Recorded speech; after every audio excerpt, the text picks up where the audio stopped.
Halo semuanya, selamat pagi, selamat siang, selamat sore, dan selamat malam. Nah, di video kali ini kita akan membahas mengenai pendahuluan matriks ya.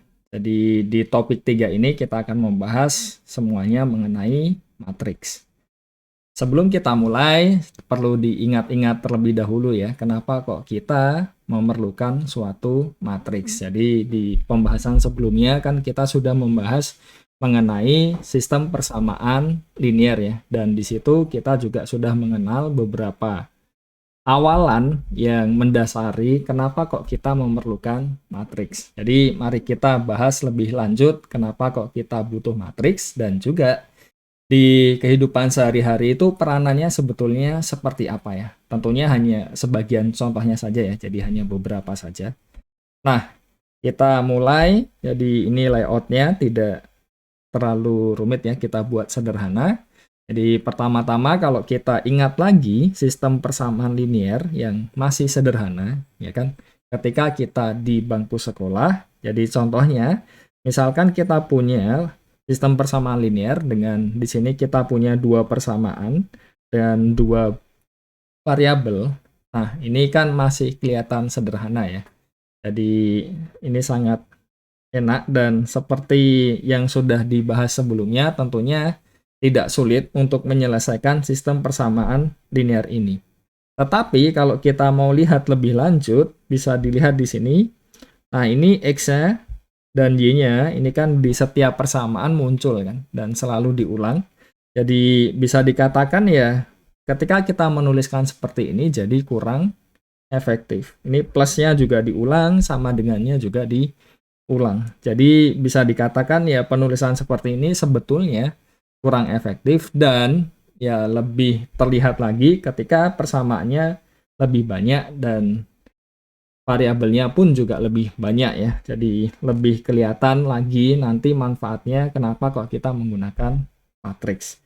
Dan kalau kita lihat ketika kita punya dua persamaan dan dua variabel di sini, ya tentunya kita sudah tahu kan menggunakan eliminasi, substitusi, terus juga ada metode Cramer dan juga bisa menggambar grafik kan. Kita bisa menyelesaikan sistem persamaan linear ini. Akan tetapi, nah yang jadi masalah adalah kalau jumlah persamaannya semakin banyak ya kan, dan juga variabel yang muncul semakin banyak. Jadi kelihatan sekali kan cara penulisannya dan juga cara menyelesaikannya itu akan semakin rumit kalau misalkan memaksakan diri menggunakan eliminasi yang sudah kita kenal waktu di sekolah tadi kan. Jadi, kita perlu mendefinisikan suatu cara untuk mempermudah perhitungan kita kan. Jadi, bagaimana caranya ya kita menyusun bilangan-bilangan tersebut dalam bentuk baris dan juga kolom yang kita kenal dengan matriks. Nah, kalau misalkan kita lihat bentuk umum dari suatu sistem persamaan linear seperti ini kan ya sedikit mereview apa yang sudah dipelajari di bab sebelumnya ya tentang sistem persamaan linear kan. Jadi kita punya seperti ini kan bisa kita bentuk ya augmented matrix seperti ini kan, dan tentunya akan jauh lebih mudah untuk menyelesaikan sistem persamaan linear ketika kita membentuk augmented matriksnya ini dan kita bisa menggunakan eliminasi Gauss-Jordan. Jadi itu alasannya, salah satunya ya sebenarnya. Jadi salah satu motivasinya kok kenapa kita memerlukan matriks. Ya karena ada banyak keperluan di mana kita akan bisa mempermudah permasalahan yang ada, terutama menyelesaikannya. Nah, secara umum tentunya ya di kehidupan sehari-hari ya bisa kita lihat di banyak hal, banyak yang menggunakan sistem persamaan linear. Jadi, ya matriks itu jadi penting untuk menyelesaikan permasalahan yang ada. Dan salah satu keuntungannya dari matriks adalah kita punya operasi di matriks. Jadi kita seperti punya ketika kita punya bilangan ya, kan bisa kita jumlahkan, bisa kita kalikan, bisa kita operasikan, kita cari sepernya dan sebagainya kan. Dan itu juga berlaku di matriks. Jadi di matriks itu juga ada operasinya. Jadi misalkan kita punya dua matriks ini, Nah, tentunya dua matriks ini ya bisa kita jumlahkan. Meskipun ya nanti ada syaratnya ya. Jadi dua matriks itu bisa dijumlahkan ketika apa, kan? Jadi ada syaratnya. Tetapi pada prinsipnya adalah kita bisa mengoperasikan. Jadi bayangkan misalkan kita punya seperti ya, ketika kita punya bentuk rotasi itu kan, terus misalkan nanti ada dicerminkan dan sebagainya kan. Nah, terus bisa kita operasikan matriks-matriks yang representasinya. Nah, itu kan berarti kita nanti bisa melihat secara umum keseluruhannya itu representasi matriksnya seperti apa kan. Jadi ini merupakan salah satu keuntungan ketika kita menggunakan matriks. Nah, selanjutnya mengapa sih kita perlu matriks ya? Jadi ini pertama kita berikan contoh ketika di bidang ekonomi. Jadi di video pendahuluan dulu kan sudah dijelaskan ya mengenai peranan aljabar linear elementer di kehidupan sehari-hari. Salah satunya di bidang ekonomi. Dan bisa kita lihat di sini ya peranan matriks ini banyak keuntungannya. Salah satunya ya kalau kita punya suatu sistem persamaan yang rumit, bisa kita nyatakan dalam bentuk yang ringkas dan juga sederhana kan. Dan kita juga bisa memberikan cara yang cepat ya, sebelum kita mencoba menyelesaikan sistem persamaan linear tadi. Dan tentunya ya ada sarana kan untuk menyelesaikan SPL tadi ya.